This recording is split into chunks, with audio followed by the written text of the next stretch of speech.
Bien, entonces vimos la semana pasada que llegaron todos después de la guerra, de la batalla contra Nahash, el rey de los amonitas.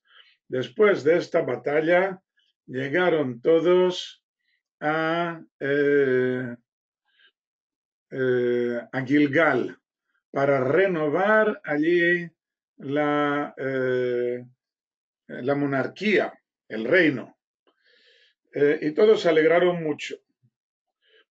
Pero justo a continuación, en el mismo lugar y en la misma situación, llegó el momento para que Shmuel se despidiera como líder. Una cosa es despedirse como líder y otra es despedirse como profeta. Sigue siendo profeta, sigue actuando como profeta, pero ya no es el líder. El liderazgo ha quedado ahora transmitido, delegado al rey. Bien, entonces aprovecha la oportunidad para amonestar a los hijos de Israel que se han reunido allí. Ya vimos el motivo por qué lo hace precisamente en este momento. Y habíamos llegado hasta el versículo 6. Muy bien. Versículo 6. Y dijo Shmuel al pueblo: el Señor que hizo a Moshe y a Aarón y que subió a vuestros padres de la tierra de Egipto. Y ahora presentaos y me juzgaré con vosotros delante del Señor todas las justicias del Señor que ha hecho con vosotros y con vuestros padres. Ok, entonces vamos a ver qué es lo que dice aquí. El Señor que hizo a Moshe y a Aarón. De nuevo tenemos una expresión extraña que podría solucionarse fácilmente con un poco de hebreo, pero que al escribirla de este modo ha dado lugar a interpretaciones interesantes. Así nos dirán que de aquí se aprende que los líderes de cada pueblo y nación son obra de la providencia divina y cada uno recibe lo que se merece y no puede quejarse más que a sí mismo por haberle votado o por haberle permitido que llegue al poder. El Creador los hace a cada uno según la necesidad del lugar y del momento. El mero hecho de que hayan nacido Moshe y Aarón, hayan nacido 80 años antes de que fueran los protagonistas de la salida de Egipto y de que se educaran y prepararan para su función, todo esto es una obra divina. Ellos, cuando eran jóvenes y estudiaban y se preparaban, no sabían qué función tendrían de mayorcitos a los 80 años. Ellos no lo sabían. Y por lo tanto es una obra divina que les dirige, que les encauza en este camino. Ok, entonces esta es una primera explicación que significa que el Señor hizo a Moshe y a Aarón. Pero podríamos explicarlo más sencillamente con un poco de gramática hebrea.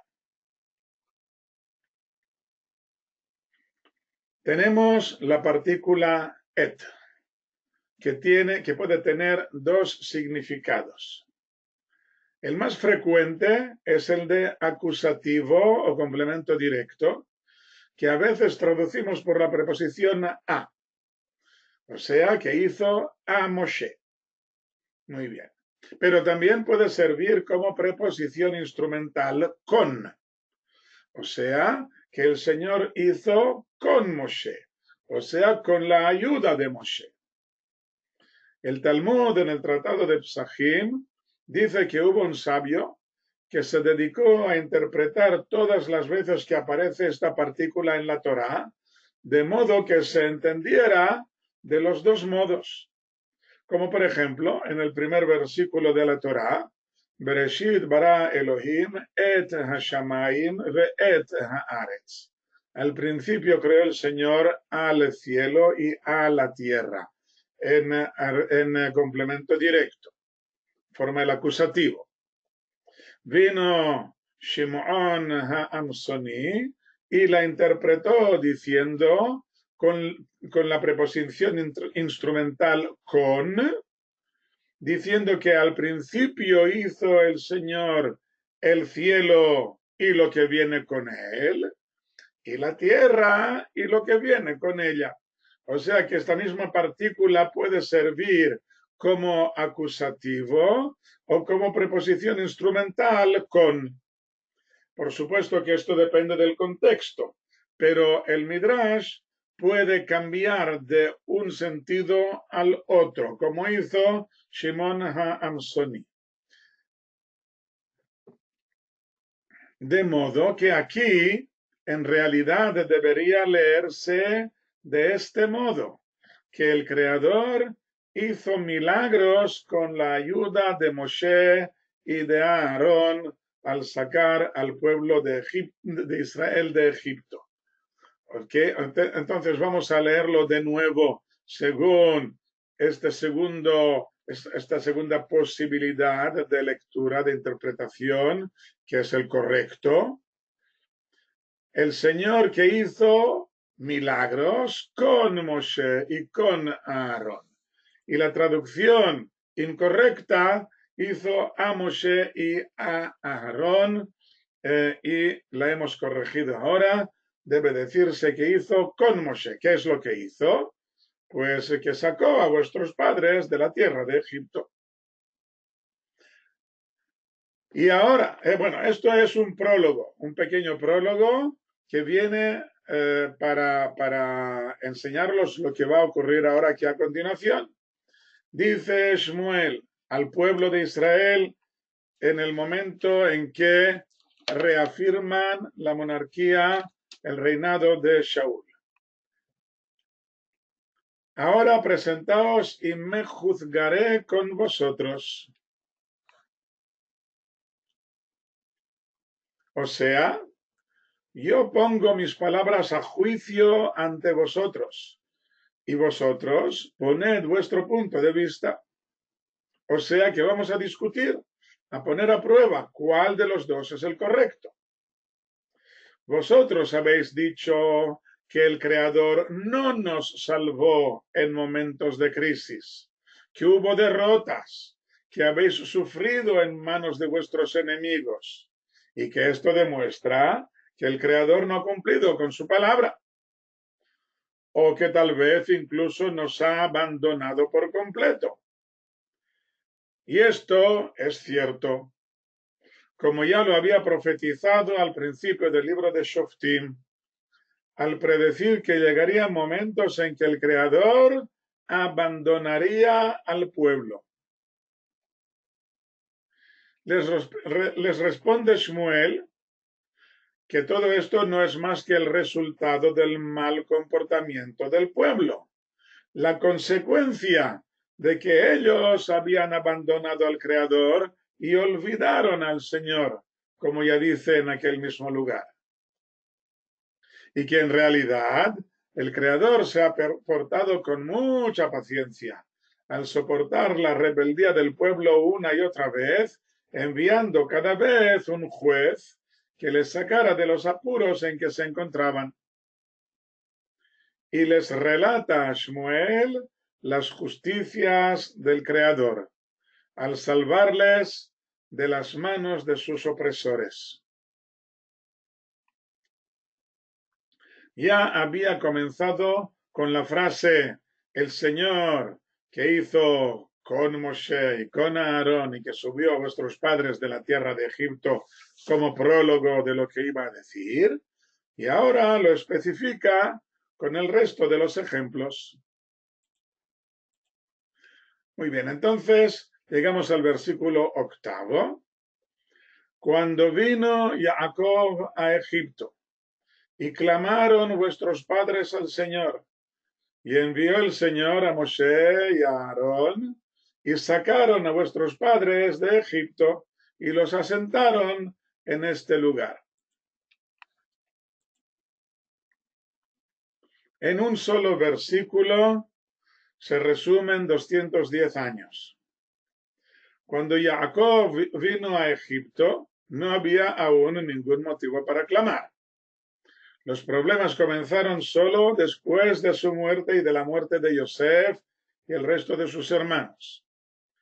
Se ha saltado, por lo tanto, unos 94 años desde la llegada a Egipto y hasta que comenzó la esclavitud con la muerte de Leví, el último de los hermanos en morir. O incluso podríamos decir que fueron 124 años desde la llegada y hasta que empezaron a clamar al Creador a causa de sus padecimientos, con la muerte de Kehat y el nacimiento de Miriam. Miriam significa su amargura. Mar significa amargura. Miriam significa su amargura, la amargura de ellos. ¿Y por qué la llamaron así? Porque en su nacimiento, el día de su nacimiento, empezó la parte dura de la esclavitud. Como sabemos, el tercer patriarca tenía dos nombres. Uno que recibió al nacer y otro que recibió cuando venció al ángel. El primero denota humildad, como el talón, que está en la parte más baja del cuerpo. El segundo expresa grandeza. Te señoreaste sobre ángeles y hombres, y pudiste. Cuando hablamos de la faceta positiva, usaremos el nombre de Israel. Y cuando veamos el nombre de Jacob, sabremos que estamos hablando de la faceta inferior. Tanto cuando hablamos del personaje, como cuando nos referimos al pueblo que recibe este mismo nombre. Al hablar de la llegada a Egipto, tanto el patriarca como sus hijos estaban fuera de su lugar natural, que es la Tierra Santa, por lo que se usa el nombre de Jacob.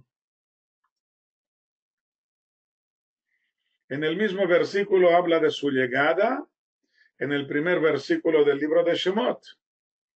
Y allí se obvia el sufrimiento y pasa directamente al momento en que gritaron pidiendo ayuda, ya al final del capítulo segundo. Estoy resumiendo ahora este versículo que estábamos leyendo en el libro de Shmuel, en que aparecen 4 fechas. El primer versículo es el primer versículo del libro de Shemot en que llegan a Egipto.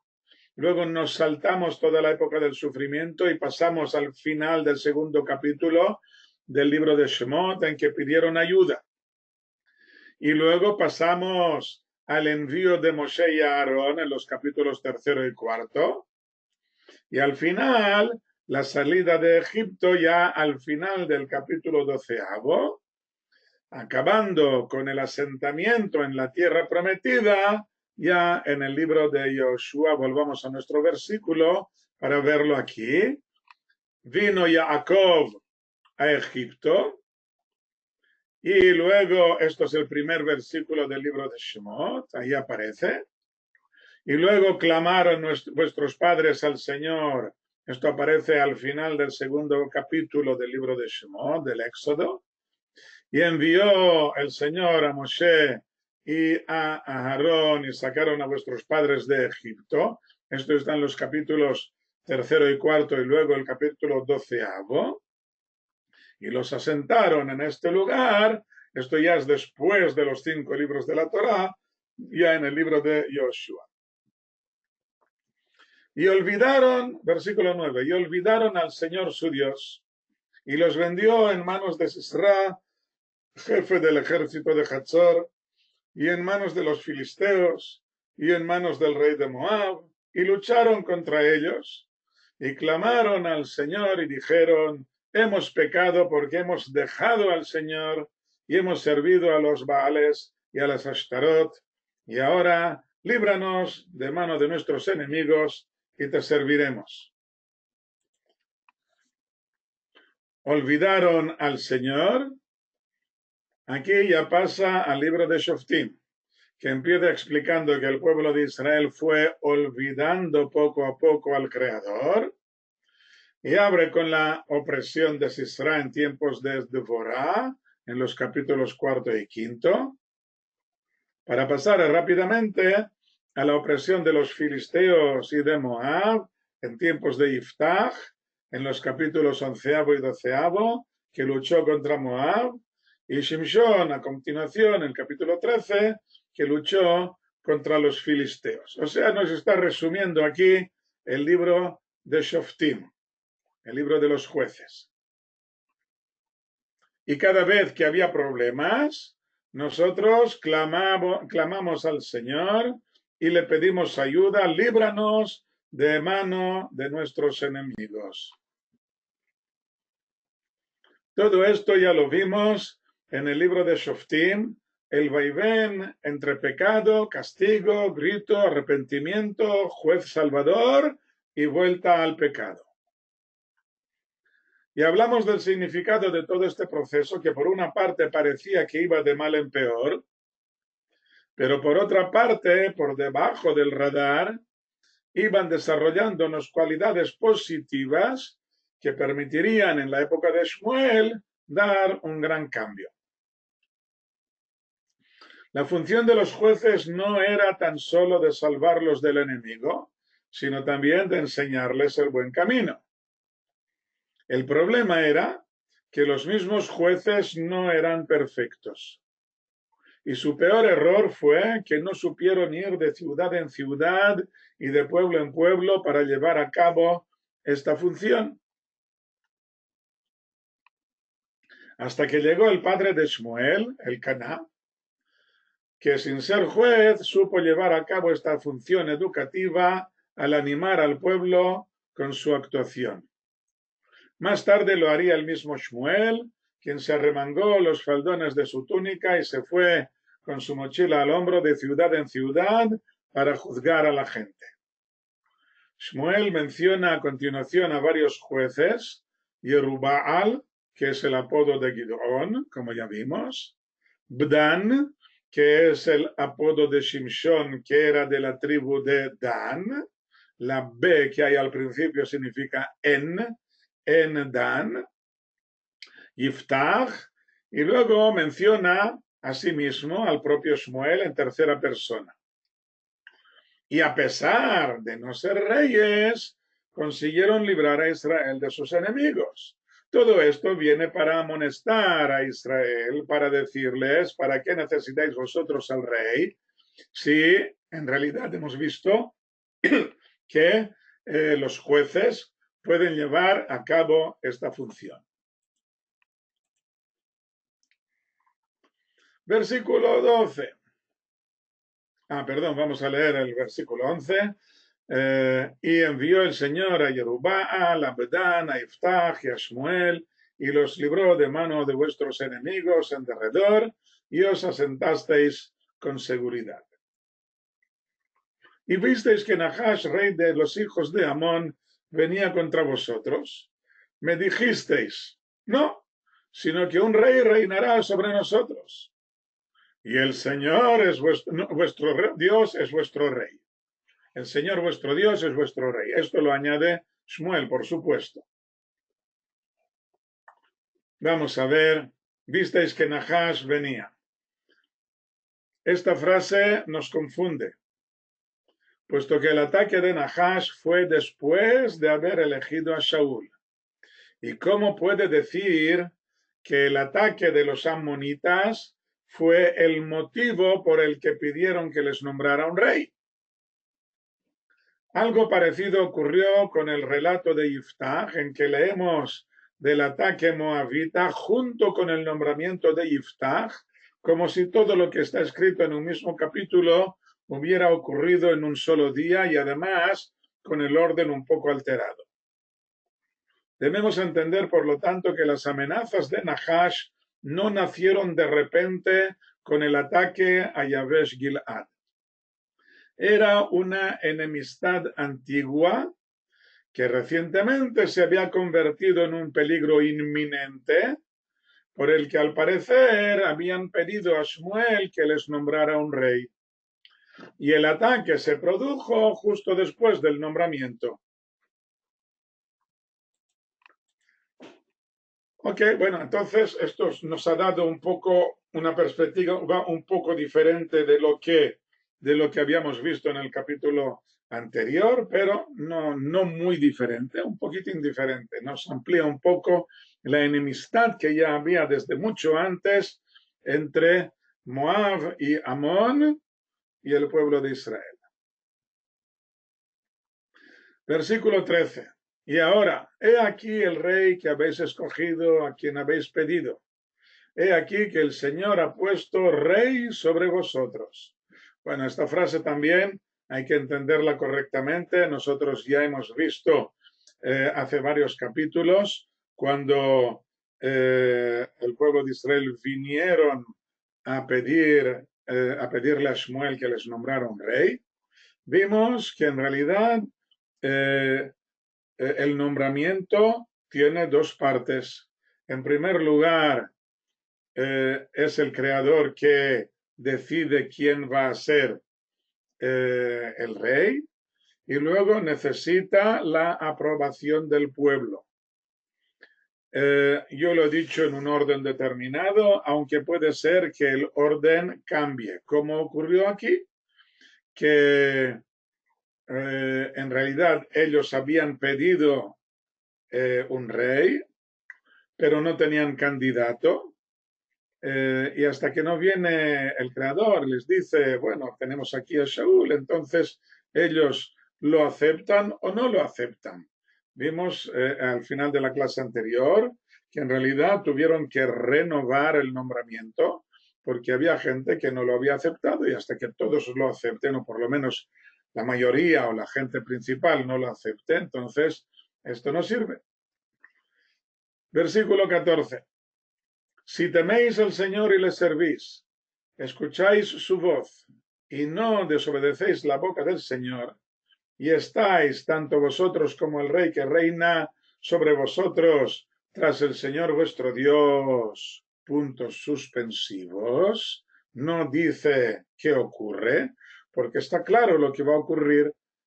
Si todos os portáis bien, entonces las cosas os irán bien.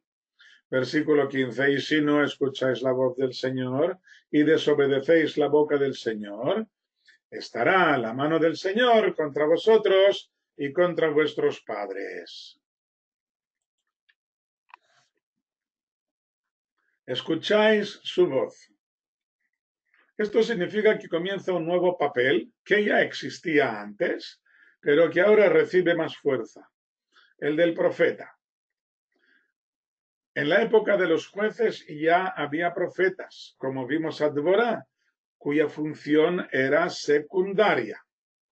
Tal vez se relacionaban directamente con las personas particulares, tanto con los mismos jueces para satisfacer sus dudas, como con la gente normal que buscaba consejo y apoyo, pero no los vimos en acción.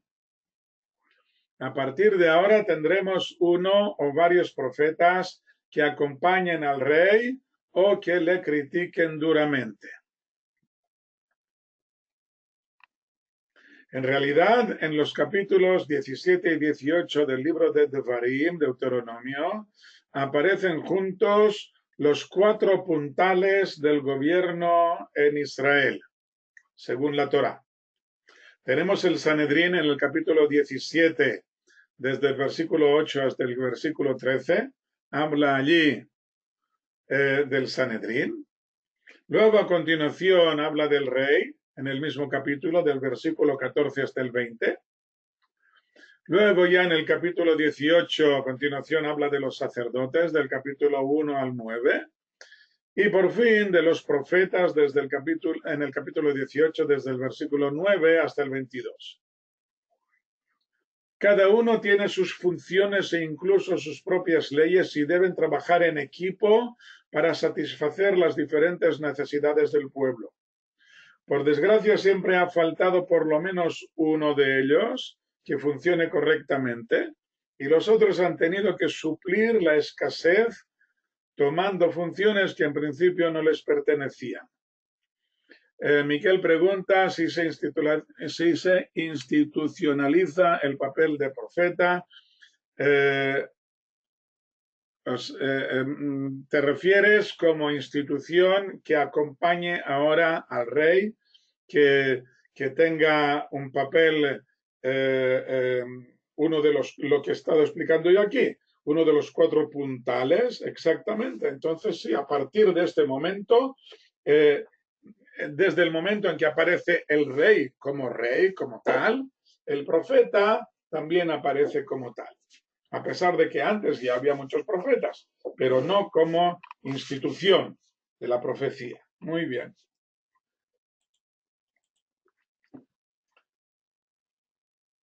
Versículo 16. Y también ahora, presentaos y ved esta gran cosa que el Señor hace ante vuestros ojos. ¿No es la siega del trigo hoy? Clamaré al Señor y dará truenos y lluvia. Y conoced y ved que la maldad es grande que habéis hecho ante los ojos del Señor al pedir para vosotros un rey.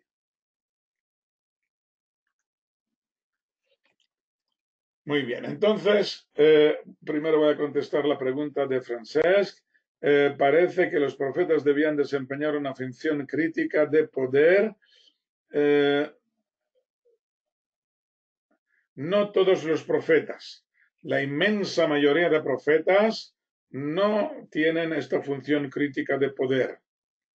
Sí, del poder, te entiendo. La mayoría de los profetas no, pero como ya digo, a partir de Shmuel va a haber siempre un profeta que acompaña al rey, que puede hablar a su favor cuando se porta bien y que puede criticarlo cuando se porta mal. Es lo que acabo de explicar. Sí. Pero no son todos los profetas lo que hacen esto.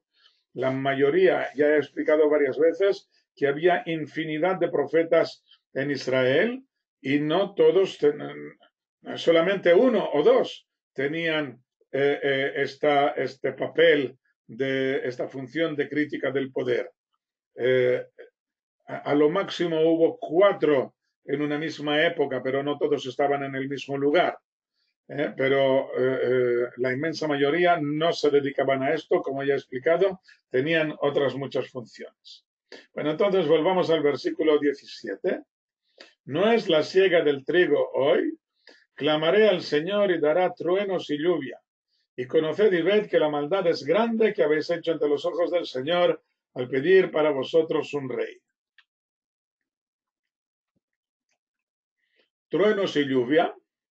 Aquí nos proporciona una fecha, finales de mayo y principios de junio, que es el tiempo de la siega del trigo en Israel, en los 50 días entre Pesach y Shavuot.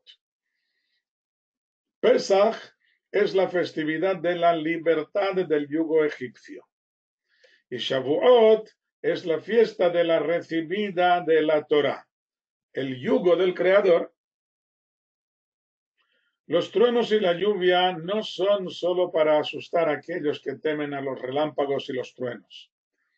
Hay algo más. Desde el momento en que la mies ha crecido lo suficiente en el campo, es necesario que no llueva para que el grano se seque en sus espigas antes de ser segado.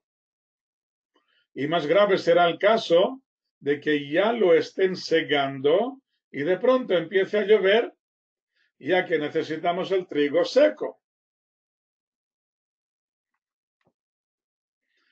Si solo se tratara de molerlo, no habría problema, ya que siempre lo dejaban varias semanas hasta que acababa de secarse y poder trillarlo. El problema es que con este trigo tendrán que preparar el año siguiente el pan ácimo para Pesaj. En caso de que se haya mojado, existe la posibilidad de que empiece el proceso de fermentación, aunque el grano aún no haya sido molido, con lo que no podremos usarlo para las matzot, para el pan ácimo, a no ser que se apresuren a recogerlo y secarlo en hornos antes de que fermente. La próxima fiesta de libertad, Pesaj, está en peligro. Pueden caer bajo el yugo de otro Egipto. La próxima fiesta de libertad que vais a celebrar el año que viene está en peligro, les dice Shmuel. Podéis caer bajo el yugo de otro Egipto. Si vosotros os escapáis del yugo del Creador, esto es problemático. Shmuel no intenta hacerles cambiar de opinión con esto. La elección está hecha. Tienen un rey que ha recibido el visto bueno del Creador. El problema es la actitud del pueblo, el motivo por el que exigieron que les nombrara un rey. Shmuel les dice, el Señor vuestro Dios es vuestro rey. No hay sustituto para el Creador. Tanto el pueblo como el mismo rey humano debe reconocer el yugo divino. Si lo hacen bien, no habrá problema. Pero si cada uno por su parte dejan de oír las instrucciones del Creador, las de la Torá, las del Sanedrín, las transmitidas por el profeta, entonces podría convertirse la monarquía en un obstáculo para todos. Y por esto les trae ahora los truenos y la lluvia, para que se den cuenta de esto. Versículo 18, y clamó Shmuel al Señor, y el Señor dio truenos y lluvia en aquel día, y temió todo el pueblo grandemente al Señor y a Shmuel, y dijeron todo el pueblo a Shmuel, ruega por tus siervos al Señor, tu Dios, para que no muramos, pues hemos añadido a todos nuestros pecados un mal al pedirnos un rey.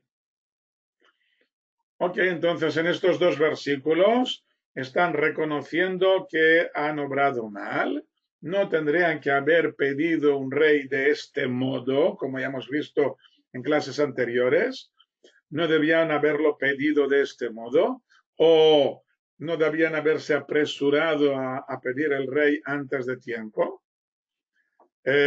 Y por lo tanto, ellos piden ahora a Shmuel que ruegue por ellos.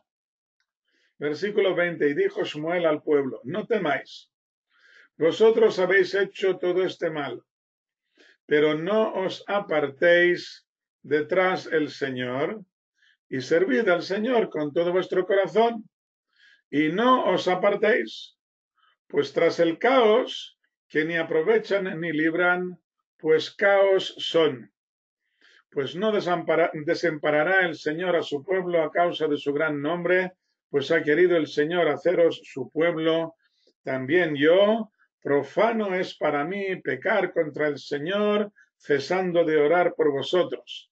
Y os enseñaré en el camino bueno y recto, pero temed al Señor y servidle en verdad con todo vuestro corazón, pues ved cuán grandes cosas ha hecho por vosotros.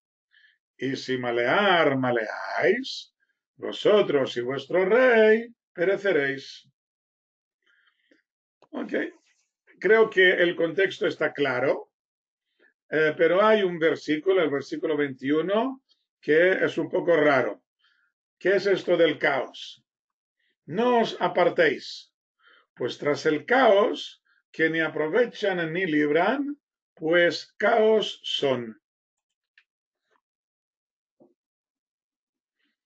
Esta frase está entrecortada.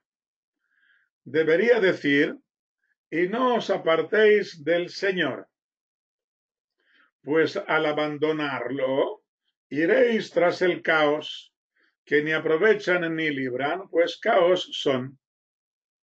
El caos, tohu, para quien aún no lo ha entendido, son los falsos dioses. Y la palabra está en singular, tohu, con los verbos en plural. Es lo que ocurrió al principio de la creación. Todo estaba desordenado, caótico. Se desconocía al dueño de la creación. No se veía la meta, como un abismo, tehom, del que no se ve el fondo.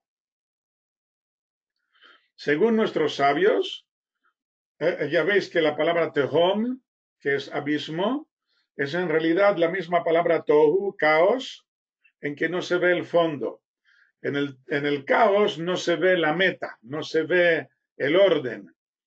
En el tehom, en el abismo, no se ve el fondo, que viene a ser lo mismo. No se ve a dónde llega. Según nuestros sabios, los 2000 primeros años de la historia de la humanidad fueron años de caos, porque se desconocía al Creador como gobernador del mundo. Y los poderes naturales, la naturaleza, se convertían en dioses que parecían luchar entre sí disputándose el predominio sobre los demás. En el año 2000 llega Abraham y empezó a predicar la existencia de un solo creador que se interesa por su creación y que le ha establecido unas normas de conducta y le ha establecido una meta y que también premiará y castigará según nuestro comportamiento y que interviene con milagros cada día por la mañana, tarde y noche, como decimos en la oración de la Amida. Aquellos que siguen adorando a los dioses de la naturaleza siguen viviendo en el caos. Y estos dioses no tienen ningún poder, ni aprovechan, ni libran. Como explica el Kusari en el segundo discurso, que incluso los que intentaron imitar y suplantar al pueblo de Israel no consiguen ponerse en contacto con el Creador. Y en su vida nacional no vemos premios o castigos divinos como los vemos en el pueblo de Israel. Por lo tanto, todo es un caos. No hay premio, no hay castigo. Lo habrá en el mundo futuro, en el juicio final, pero de momento no se ve nada. En cambio, en el pueblo de Israel sí que se ve este gobierno del Creador sobre nosotros en cada momento. Ok, entonces este es el significado de los caos, que es una palabra en singular, pero que se refiere aquí a los falsos dioses en plural. En el versículo 23 dice, profano es para mí pecar contra el Señor, cesando de orar por vosotros. Se refiere a una expresión muy usada en hebreo, jalila, que viene de la raíz halal, que significa algo hueco o cadáver, un cuerpo hueco de su alma. Ya lo hemos explicado ya antes, pero aquí lo repito por si acaso. Y esta palabra también significa profanación, que es cuando le quitan el valor sagrado a un objeto y lo convierten en profano. Profano en hebreo, hol, es la misma raíz. Aquí significa que tal cosa es impensable e inaceptable para Shmuel. ¿El qué? El dejar de orar por ellos, de modo que esto se consideraría un pecado ante el Creador. Nosotros, cada uno de nosotros, y por supuesto también el profeta o el líder, tiene que esforzarse para mejorar la situación de la gente. Y el profeta, su parte en la mejora de la sociedad es al enseñarles el buen camino y también allí donde su mano no llega, por lo menos rezar, orar al Señor por ellos. Y si deja de orar por ellos, esto se consideraría un pecado ante el Creador, ya que el profeta profanaría su misión. En hebreo moderno se usa muchas veces esta palabra jalila junto con la palabra has vejalila o al revés, jalila vejás, así como también se dice has veshalom, para expresar el rechazo de una idea o de un acto. Cuando te dicen tú vas a hacer tal cosa una cosa que está mal, yo qué sé. Entonces tú dices, no, que va, Hasbe Jalila. Hasbe Jalila significa, esto no me cuadra, esto es profano para mí. No, yo no me comporto de esta forma.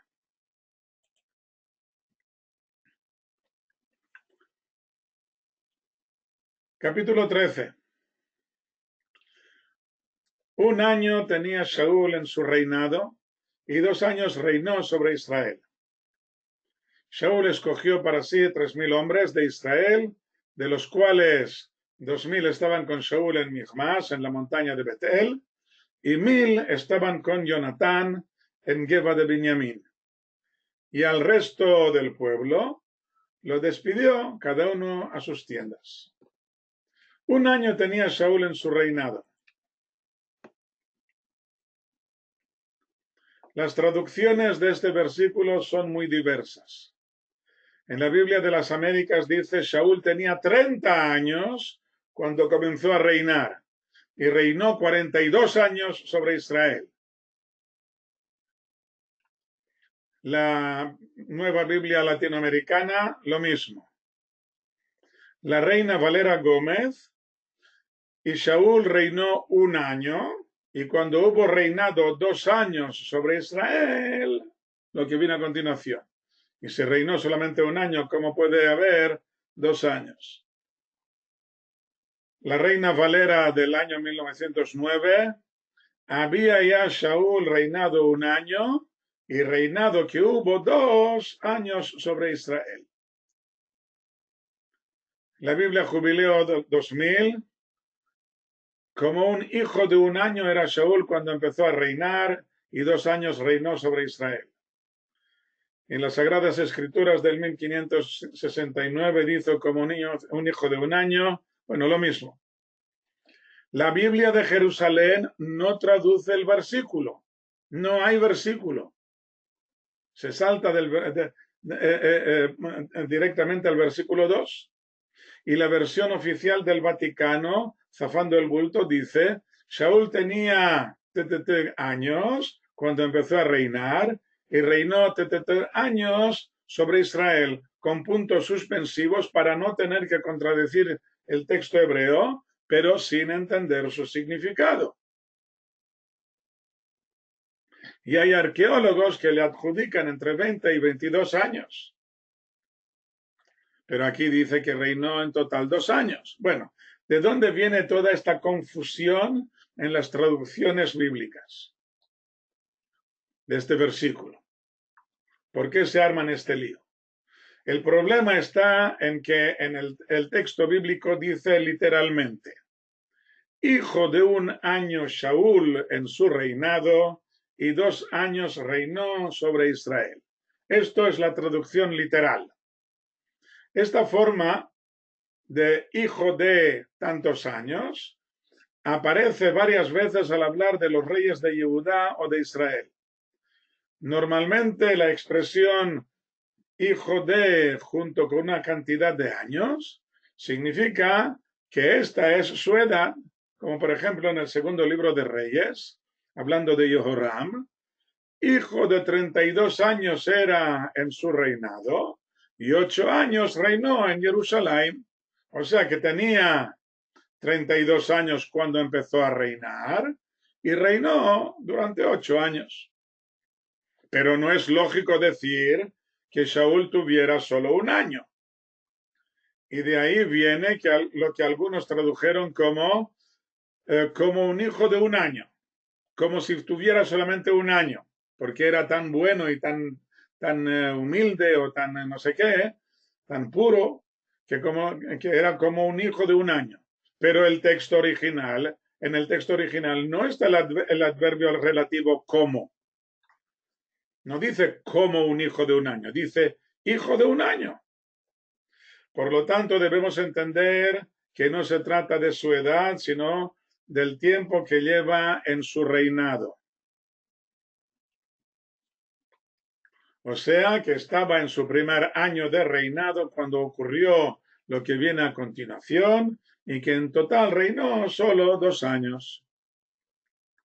Visto este problema, pasemos a ver lo que le ocurre a Shaul en su primer año. Recordemos que el profeta Shmuel le había avisado que en su reinado debía demostrar su valor y su valía, pero también debía recordar que estaba bajo las órdenes del Creador. Una orden muy específica había recibido antes de ser nombrado rey, que en la segunda campaña que organizara debería ir a Gilgal y esperar allí 7 días a que llegara Shmuel para hacer los sacrificios adecuados. Su nombramiento como rey vino junto con la primera campaña contra Nahash, el rey de los amonitas. Ahora llegará la segunda oportunidad, empujado por el arrojo de su hijo Jonatán, el heredero del trono. Su reinado sigue estando bajo la ocupación de los filisteos, de modo que no está nada claro cómo se lleva a cabo este reinado de Shaul, si es en zonas concretas o si lo llevan todo camuflado, y también no es nada claro cómo mantiene a los 3.000 soldados de su guarnición. Todo esto está muy confuso. Intentaremos solucionar estas preguntas. Y dije el versículo 2 que Shaul escogió para sí 3.000 hombres. Son los hombres a que se refiere al decir que fueron con él la fuerza, quienes había tocado Dios en sus corazones. Vimos esto al final del capítulo 10, que dice que una fuerza, o sea, unos hombres, unos soldados fueron con él, quienes había tocado Dios en sus corazones. A estos los reparte en dos grupos. 2.000 van con él, repartidos entre Michmas y Betel, y otros 1.000 bajo el mando de su hijo Jonatán en la Giv'á de Binyamin. Había más gente que querían ir con él, pero a ellos los despachó cada uno a sus tiendas, de nuevo esta expresión arcaica que habla de tiendas en lugar de casas, y los envía a sus tiendas, ya que seguramente no tenía dónde albergarlos, no tenía dónde camuflarlos. Como ya he dicho hace un momento, no tenían, seguían estando bajo el yugo de los filisteos. Estos 3 lugares están relativamente cerca uno del otro, como podéis ver aquí, espero en este mapa. Tenemos aquí Jerusalén, aquí está Bet-El en el norte, aquí está Michmas, un poco al este. Tenemos 2 posibilidades de Giv'á.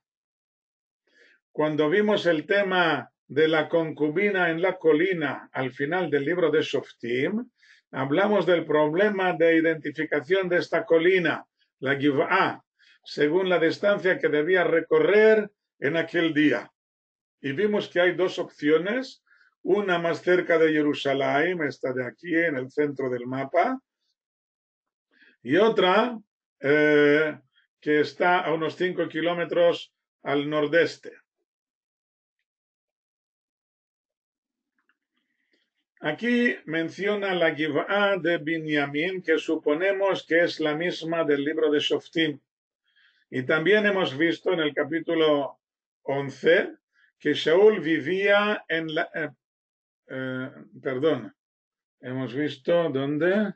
Sí, en el capítulo 11 hemos visto que Shaul vivía en la Giv'á de Shaul, que podría ser el mismo lugar o también otro diferente. De todos modos, veremos a continuación que este nombre se escribía tanto en femenino, Giv'á, como en masculino, aquí puesto singular, como en masculino,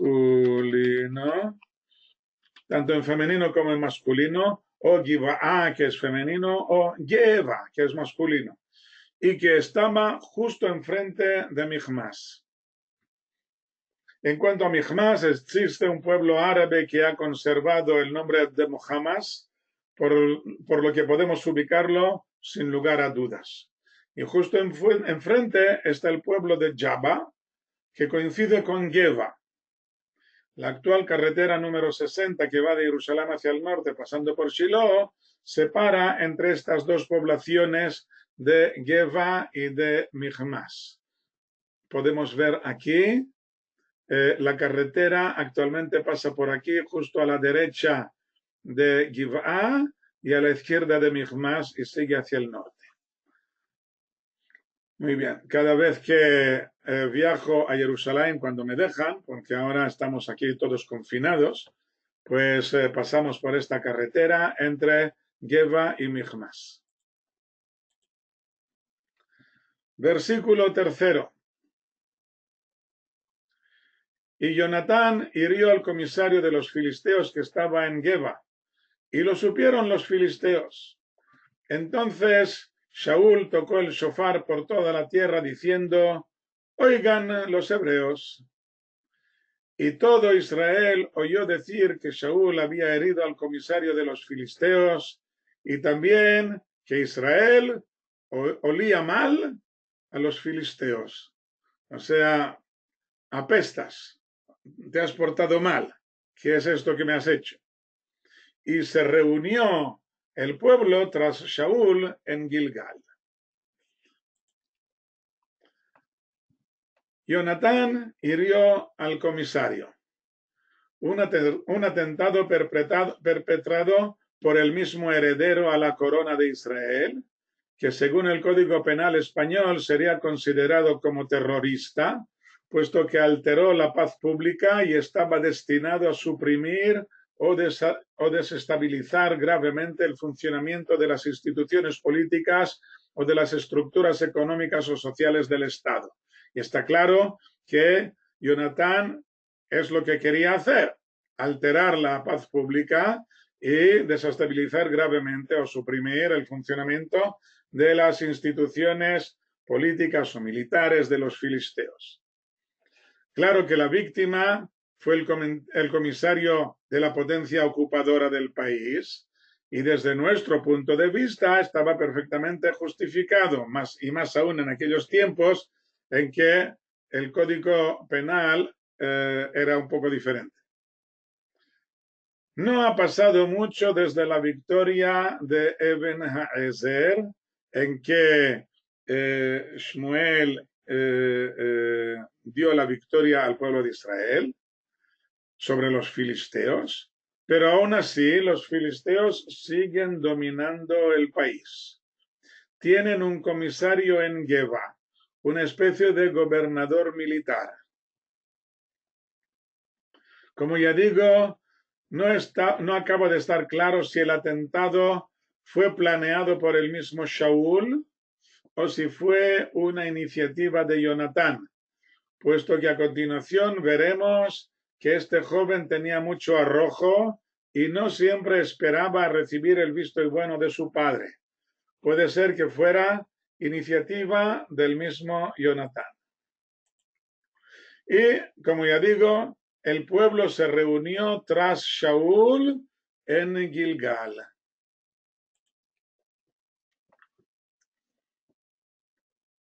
Gilgal está relativamente lejos del centro de los acontecimientos. Hay que bajar los desniveles en dirección al río Jardén, estando Geva a 676 metros sobre el nivel del mar y Gilgal a menos 220 por debajo del nivel del mar, junto a Jericó, una diferencia de casi 900 años. Jonatán es el amigo de David, exactamente. Por lo tanto, Gilgal no es un lugar ideal para que el ejército se reúna para preparar su defensa ante el enemigo. Podrían haber encontrado un lugar mucho mejor, como hizo Shaul en la campaña anterior contra los amonitas. Pero Shaul estaba obligado a ir allí, como se lo había ordenado Shmuel el día que lo ungió, lo vimos en el capítulo 10. Descenderás delante de mí a Gilgal, y aquí yo descenderé a ti para elevar Olás y sacrificar paces. Son dos tipos de sacrificios. Olá es lo que normalmente traducimos por holocausto, y sacrificio de paces es otro tipo de sacrificio. 7 días esperarás hasta que venga a ti, y te haré saber lo que harás. Esto es lo que son las instrucciones que le da Shmuel a Shaul en el momento en que lo unge como rey. Este lugar, Gilgal, es un lugar especial en el que se construyó un altar al atravesar el río Jardén para tener presente la misión de Israel, conquistar la tierra para asentarse en ella y poder cumplir en ella los preceptos de la Torá. Es lo que dice en el libro de Yoshua, en el capítulo 3 y 4, cuando atraviesan el Jardén y llegan a Gilgal. Parece ser que al traer a Shaul a este lugar, Shmuel quiere que preste atención a la meta, no como una batalla particular, sino como parte integral de un largo proceso. Tal vez no solamente Shaul quien tiene que entenderlo, sino también todo el pueblo. Muy bien, entonces todos llegan allí a Gilgal. Versículo 5. Y los filisteos se reunieron para pelear contra Israel. 30.000 carros, 6.000 jinetes y gente como la arena a la orilla del mar en multitud. Y subieron y acamparon en Michmas, al oriente de Bet-Aven. Y el hombre de Israel vieron que estaba en un apuro, pues había sido apretado el pueblo, y se escondió el pueblo en cuevas, en fortalezas, en peñascos, en cumbres y en pozos.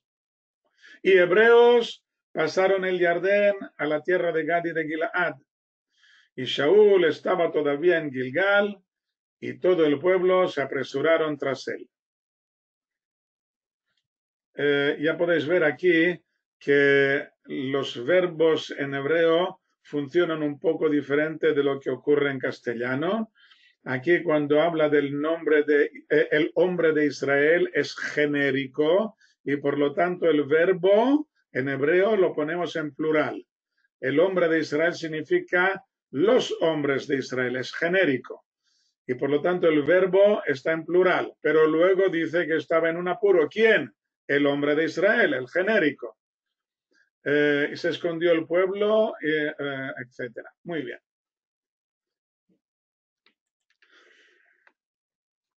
Se escondió el pueblo. Ya vimos esta actuación en el libro de Shoftim, cuando los midianitas les oprimían en tiempos de Gideón. Han quedado varias cuevas que siguieron en uso hasta el tiempo de Bar Kokhba, con laberintos en las entradas y enormes almacenes para las provisiones necesarias, que sin duda fueron ampliadas. Estas cuevas fueron ampliadas en cada época.